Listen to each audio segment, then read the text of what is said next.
what's up, guys? The ranked 12th player in the world has made a deck that has tricky troops that can always arrive on tower with the power of Tornado. Whether it's Executioner Tornado lining up to the tower, pulling units off of the Goblin Drill so the Goblins lock onto the tower, or pulling things close so the Giant Skeleton can deliver its bomb, or the Golden Knight can dash through and hit hard where it hurts the most. With Cannon Tornado, Giant Skeleton, and Evolved Executioner, this has got one of the best defenses in the game. No matter what your skill level is, this is one of the best decks to upgrade because you'll be able to beat everything if you play well. It's time to tornado our opponents into a position where they can't possibly win and assert dominance. And lots of love for everyone that's using creator code SirTag, making the high effort editing possible.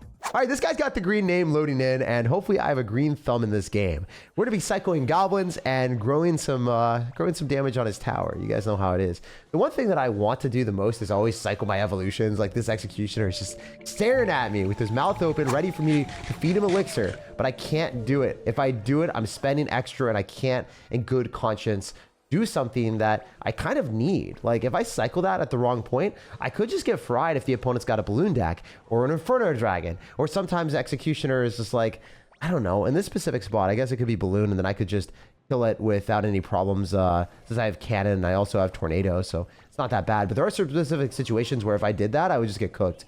Also, this guy's gotta have Mother Witch, so yeah, the Executioner at the very start of the game, you never want to cycle at the start if you can't combat your opponent's stuff with Tornado and Cannon.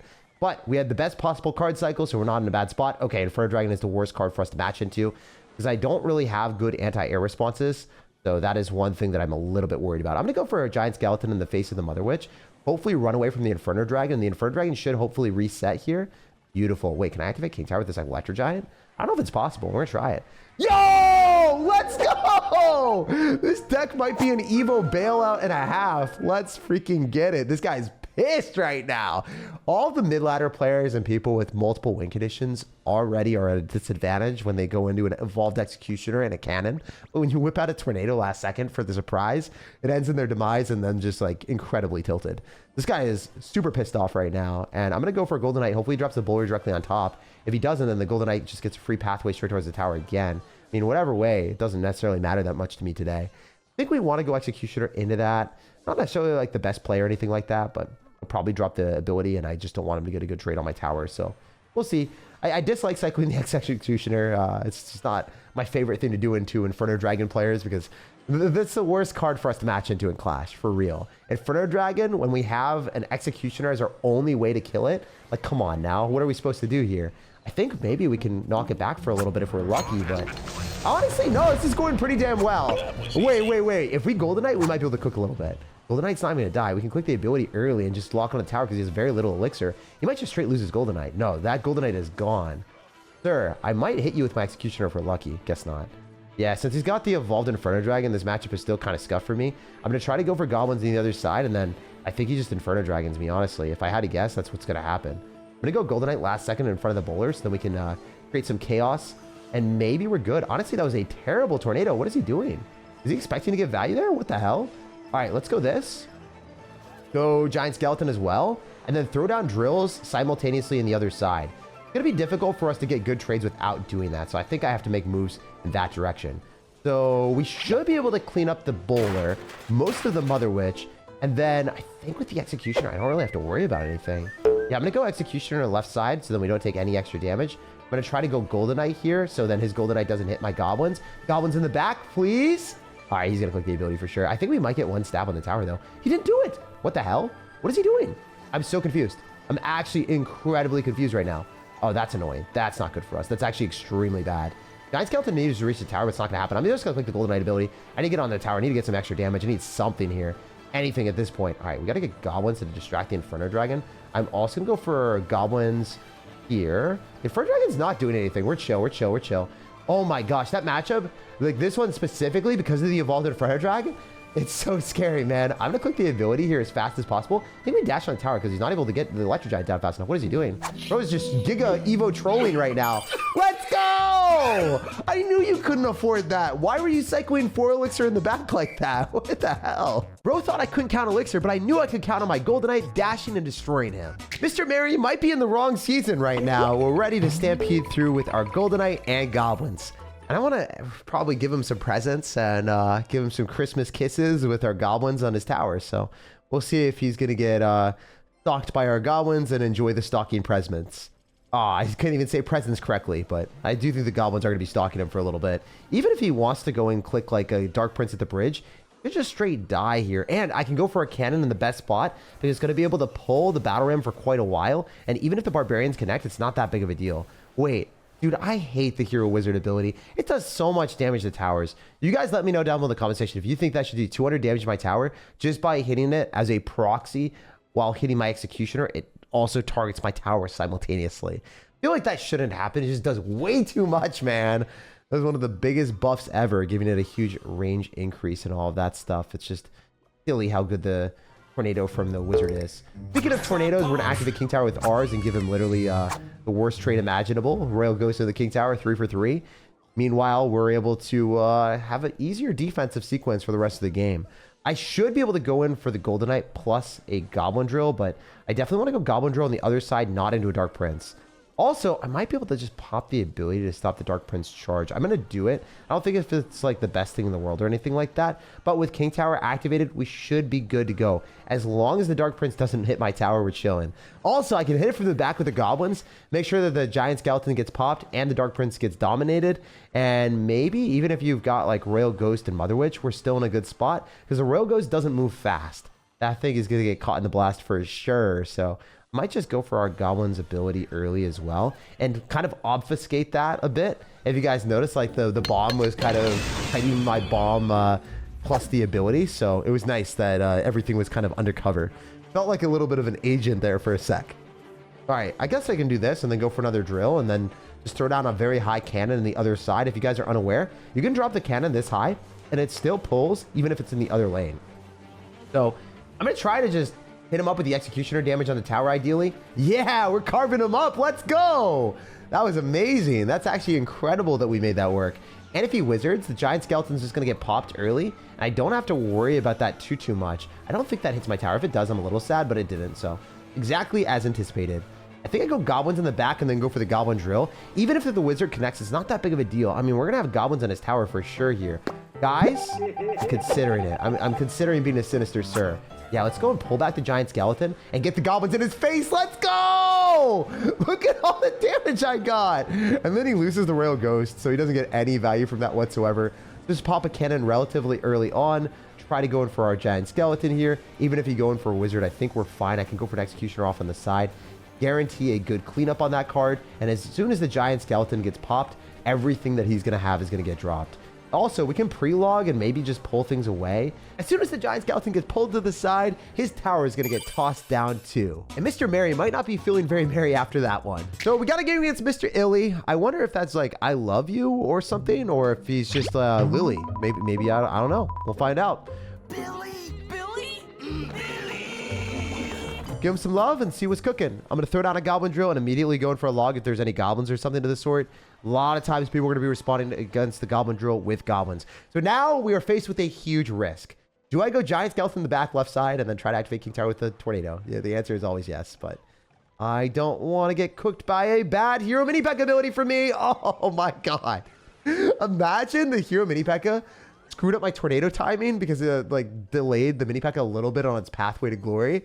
That would have been huge cookage for our opponent. Complete carnage. So I'm glad that worked out. Obviously, I want to augment our push a little bit more here on the left side because we still have the executioner surviving.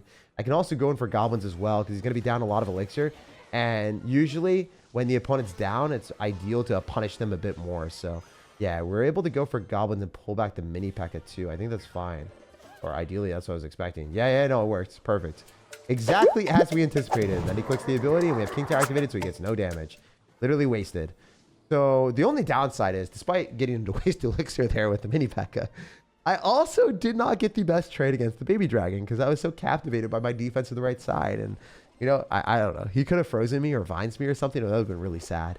Anyway, this guy definitely has an annoying deck. Whenever you're playing against a Valkyrie strategy, when you've got Goblin Drill, you just look at it and you're like, damn, this could have been so much better if you just didn't have that card, bro. It looks like it's like some type of Golem or Lobhound deck. I don't really understand it, though. Anyway, it is way better than playing against a stupid Inferno Dragon that we had to slaughter in the first game, so. Oh my God, are you crying? No, it's just raining. You know, we're hoping for better games here. We're hoping for better matches. That's all we want to see, baby. activate King Tower as well as like using Tornado on offense. You guys will see it in multiple different ways here. It's nice to get that damage and carve up multiple units while simultaneously like kind of getting the stuff weaker too, right? He's wanting to make moves in the other side, but it's not necessarily as feasible for him to do that. I could go Golden Knight and then Goblin Drill and then get him to go in for a mini P.E.K.K.A. and Valkyrie and other stuff. We'll see how this goes. I was hoping to click the ability just to damage that down a little bit more, but honestly, not that big of a deal. We're able to do a lot of damage. He can't defend this. He has to Valkyrie, man. Why are you Valkyrie on offense, you wild child? You are actually insane. That's a level 20 mini P.E.K.K.A. though, so I have to respect that a lot more than I was before. This is not what we wanted to see. I would say 9 times out of 10, people that are playing these decks just don't necessarily understand how to play the game. They're just genuinely all in at all points in time.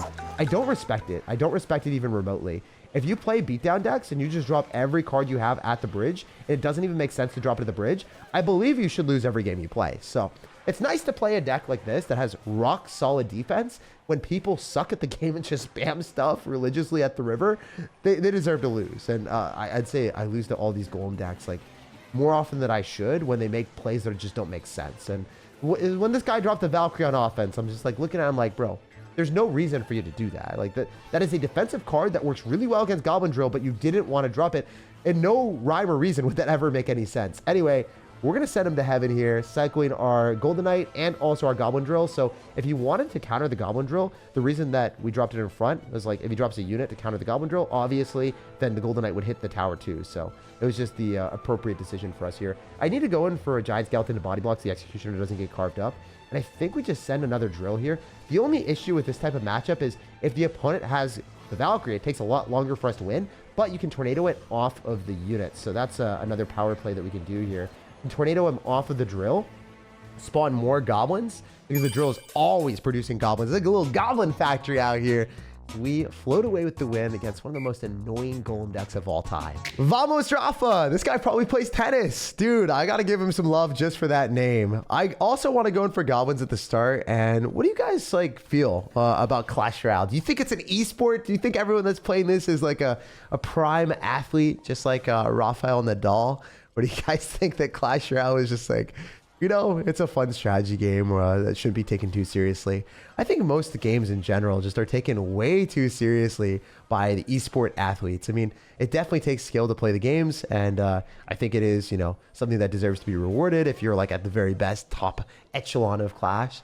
But sometimes people legitimately treat this like it's the NBA or NFL, and I'm like, what the hell? Also, there are some crazy esports stadiums that I saw when I was traveling all around the world. Saudi Arabia was insane. California has crazy ones. I don't know. I'm just interested to hear if you guys have ever been to any esport events. I did see Faker once, so that was insane. That was one of the better experiences. Like, holy hell, people just revere this person. I had no idea. I did not know League of Legends went that hard. I didn't have that level of ball knowledge, guys. I'm going to go for a Goblin Drill here on the left side and then maybe just go in for the ability. I don't think this is like necessarily the best idea, but the thing that I'm thinking right now is we can activate King Tower with the Bully, and I hope it works. I would love for the Bully Ball to hit the King Tower. Let's freaking go, baby! Oh, wait. We need to kill the Lumberjack, please. All right, worked out. It worked out. Everything went well. We almost got drop shotted and got our tower dropped by Mr. Rafa. That was not very nice of him. I didn't know he had that level of sinister topspin, guys. I didn't know he had that level of technique where he could just create a drop shot with a different level of spin that I haven't seen before. I mean, usually it's underspin, and this guy was kind of underhanded with it, but holy hell, he's crazy. I could maybe go for a Goblin Drill in front of the tower and then make some plays, but it's not necessarily the best bet for us to go waddling right through into the Goblin Cage evolution. It just has a lot of damage per second. So I'm probably going to go and switch it up and go on the other side, especially into the Bowler Ball too. Maybe he's going to get confused and wonder why I'm doing this, but it'll be pretty apparent soon, bro. I'm going to get a bunch more damage with my Goblins. We stay mobbing with the Goblins. You guys know how it is. I'm also going to go for the Executioner into the Bowler because I don't think he wants to go on the side that we have you know, all of our damage in. Oh my god, we activated King Tower with our Goblin Drill. How does that even happen? Alright, bro's ballooning. He's mooning with the balloon. He's mooning right now. Alright, I guess we just go Giant Skeleton, click the Goblin ability, and then defend with a cannon and a tornado, and say it's wraps. I don't think that's big. I don't think that's bad, bro. And we should be able to lock onto your tower here, too. Really? That not work? Okay, that's fine. I guess we just go and pull that directly to the king. Make sure you only get one swing, and it's not that big of a deal. The bad thing about it is, I mean, ultimately, Mr. Ghost Guy, he's done more damage than me. It feels bad, man. How are you playing so well, brother? All right, we're going to go for the Goblin Drill to pull everything to the side. Make sure even if he clicks the Hero Knight ability, we're able to splash on all of his stuff. Should take damage here. I mean, I could have went for a cannon, but I think with the Executioner, if we just take one shot, it's not that big of a deal, right? Maybe this is Copium. It could be a complete Copium at this point. Look at the Golden Knight ability so we can dash onto the Evolution and then kill that a little bit quicker. I'm going to try to carve up his tower using the Tornado with the Executioner. I think that's the play. That can hit the tower multiple times. We're at a great spot. That's what we're looking for every time we can. Then I'm going to go in for Arcana here. Maybe we can get a Golden Knight down. No doubt this guy's going to try to make some annoying moves. Yeah, he's going to go Vines and Snowball. He spent a lot. Still, I think we take no damage with that, hopefully. Yeah, beautiful. All right. I'm going to go for the Goblin Drill off to the side. Maybe Tornado after that pops. Then click the ability onto the tower with our Golden Knight. Paired with the Executioner, this guy is getting straight up slaughtered. That's not a paper cut, man. That hurts a lot more. All right. I guess I probably want to go Executioner here and then go probably Golden Knight so we don't die. I have a dream where I don't die. All right. I thought he was going to do something weird, but he didn't. He decided not to. Interesting stuff, bro. That's all gone. We have Tornado too, so I'm chilling. This is wraps. I'm just going to Tornado it back so when it dies, it's not going to end up hitting my tower. And then I think I just go Golden Knight here, guys, and just straight send it. Like, I'm literally just going to pop the ability because it's going to force his response immediately. Bro, I have so much junk in our trunk. We got so much crap out here to carve you. I think we're able to just drop more stuff at the bridge here and not even care. I mean, this is not how Clash Royale should be played in any way, shape, or form, but that's what we're doing today, guys. We're literally going to piggyback off of all of his big cards and just make sure that we consistently drop more crap. I can go for another Goblin Drill, probably Tornado all of his stuff backward, maybe even have the Balloon go towards the drill instead, and then he can't lock onto my tower in time. Guys, isn't that insane? Literally, I'm just defending the entire time with units, and he can't even reach my side of the arena. In triple elixir, it's literally a cheat code. If you have Tornado, Goblin Drill, and Cannon, effectively, the opponent can get drawn out for 30 seconds with dealing 0 damage. Even if they got Vamos in their name, they're going nowhere. All right, we're going nonstop spam, and I'm going to just go for the Goblin Drill. It's my favorite card to cycle at the start. If the opponent has a bad card cycle, they just get cooked. I think we're likely playing against a Golem deck or a Lava Hound deck. If I had to hedge my bets and pick one of them, I would probably shift more towards Lava Hound after seeing that. Yeah, there it is. Bro, I get cooked with the worst starting hand. I literally just don't have Executioner, and you're going to do that to me. All right, well, I think we might want to log and then just get our Executioner down, so I'm going to send that right now. It's a little bit of an early log timing, but I think it is the necessary precaution. Then I can get my Executioner here, hopefully carving up both the Skeleton Dragons. I never really know if it's always going to work, but it did work out really well there. I think I'm going to activate King Tower after eating one hit from the Balloon, and we've navigated around this situation absolutely perfectly. Also, considering the situation that we had at hand, right? We had the worst starting hand, did not have anything for the Skeleton Dragons, and still maneuvered to get the best possible situation. So I'm pretty proud of how I played that. I think that one of the things that I've started to do in Clash is like not get as disappointed when the matchups is bad and starting hands suck, and just like do the best you can do, and whatever happens happens. It's a way harder to implement that in your games than it is to say, but I don't know. I've tried to realize, like, if I complain about it, it's not going to really change anything. I'll just get the bad interaction anyway. All right, he's going to have Skeleton Dragons, no Inferno Dragon cycle, so I guess I just cycle my Giant Skeleton and then maybe Goblins and no Valkyrie. So no Valkyrie, no Inferno Dragon. It's kind of a party for our Goblins to create chaos. He's going to go Tombstone. We can log it. And he has to go Skeleton Dragons too. He has to go Skeleton Dragons and Tombstone, and that's kind of cooked, hopefully. I just want to log so the Skeletons die, and then we can get the Executioner right up close and personal. Maybe we get the best possible play here. Because, hypothetically, we can get Goblins on his tower too. And then just go in for a cannon to go and pull the Balloon ideally. I don't know if it pulls. It does. Beautiful. And we've got the King Tower activated. I don't even know if he gets a shot. There's no freaking way. All right, I'm a bit of an idiot for that. I shouldn't have cycled in the left side because he's going to Valkyrie now on both things. Or not. Or not. He's going to Valkyrie on one of them. He loses the Inferno Dragon. Wait, that was actually giga good. I can't believe how well that went. That was kind of insane. We baited out all of his elixir left side. And then we can go Goblins again in the right. And then we can go throw down our Giant Skeleton too, because he has to respond to this. He has the Skeleton Dragons and all this clunky crap going in the wrong side. All right, that's an annoying card for sure. I hate that thing. That's the card I was most worried about in the game for us. I'm not going to lie. The Inferno Dragon is not a card that we want to be playing against ever. So I'm just going to make sure that I sack the left side and then guarantee a defense here, ideally. I don't even know if I can. I mean, We'll see. I got 11 seconds on the clock. If I have giant skeleton bomb, is going to blow everything back so then I can just delete it all with the cannon, hopefully, right? I think we're good. I think we're barely good. Oh my God, the Inferno Dragon was so scary. I wasn't even remotely scared of the balloon because it gets one shot and then it still has to deliver its bomb. But if the Inferno Dragon locked on for 1 second, we were screwed. So I had to sacrifice the cannon, not on the real win condition of balloon, but on that sneaky, stupid flying frog. Throw a giant skeleton bomb in the like button, subscribe for more daily content, and have an amazing rest of your day.